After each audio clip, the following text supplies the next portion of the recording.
चलिए आज मुंशी प्रेमचंद की लिखी एक ऐसी कहानी के अंदर चलते हैं जो सदियों बाद भी हमारे समाज को आईना दिखाती है। एक ऐसी कहानी जो हमें अंदर तक बेचैन कर देगी। कहानी का मुख्य पात्र है दुखी। नाम तो दुखी है, पर शायद यही उसकी पूरी कहानी है, उसकी पूरी किस्मत है। एक ऐसा इंसान जिसे समाज उसकी जाति से पहचानता है और उसे न दिखने वाली बेड़ियों में जकड़ कर रखता है। और यहीं से एक सवाल उठता है जो इस पूरी कहानी की जान है कि आखिर एक आशीर्वाद की असली कीमत क्या होती है। इसका जवाब हमें झकझोर कर रख देगा। तो दुखी एक बहुत ही सीधे साधे और उम्मीद से भरे काम के लिए निकला था, लेकिन उसे क्या पता था कि उसका ये सफर इतना आसान नहीं होने वाला।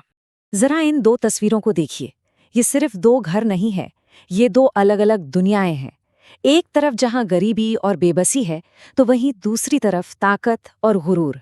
ये ख्वाहिश सिर्फ पैसे की नहीं, बल्कि इंसानियत की है।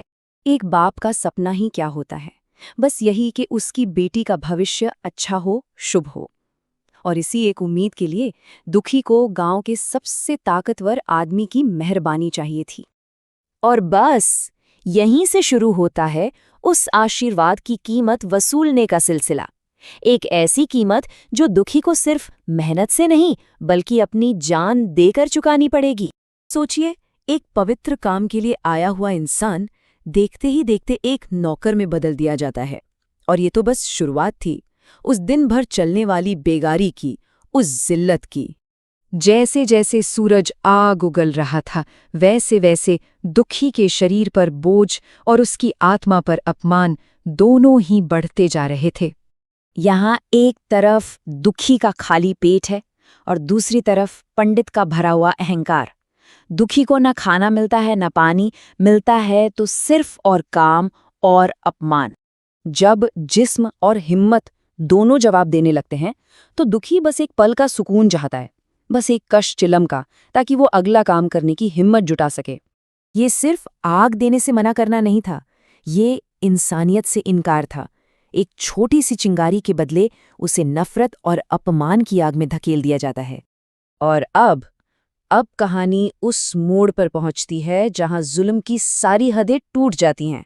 दुखी को एक आखिरी, एक जानलेवा काम दिया जाता है। उस भूखे, प्यासे और पूरी तरह से टूट चुके आदमी के सामने लकड़ी का एक भारी कुंदा रख दिया जाता है। कुल्हाड़ी भी ऐसी जो किसी काम की नहीं। ये काम नहीं, ये एक सजा थी। कुल्हाड़ी का हर वार लकड़ी पर नहीं, मानो दुखी की अपनी किस्मत पर पड़ रहा था। सांसें उखड़ने लगी थीं, दुनिया धुंधली हो रही थी। ये शब्द हमें ठीक उसी पल में ले जाते हैं जब एक इंसान का शरीर और उसकी आत्मा दोनों हार मान रहे थे। और फिर कुल्हाड़ी हाथ से छूट जाती है। दुखी जमीन पर गिर पड़ता है और उसकी सांसें हमेशा के लिए थम जाती हैं। वो मर चुका है। लेकिन कहानी यहाँ खत्म नहीं होती।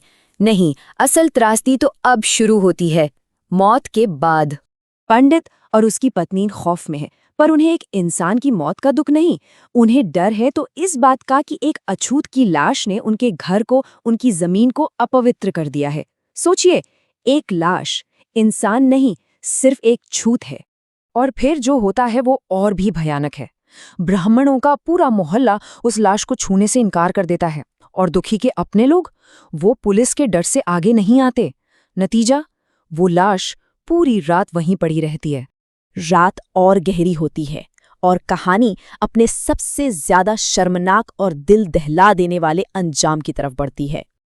आधी रात के अंधेरे में वही पंडित जिसे अपने पवित्र होने का इतना गुमान था, वो दुखी के पैर में रस्सी का फंदा डालता है और उसकी लाश को घसीटता हुआ गांव के बाहर ले जाता है।